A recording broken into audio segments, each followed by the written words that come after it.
Alright. Got the 110 out here. Cleaned her up. Waiting on parts to come in. Putting a whole new wire harness on it.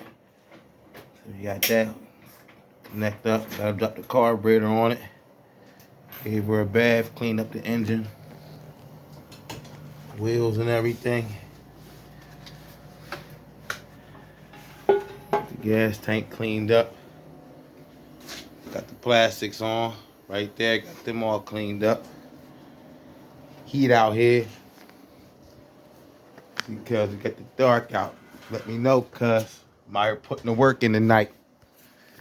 Got my man with me too.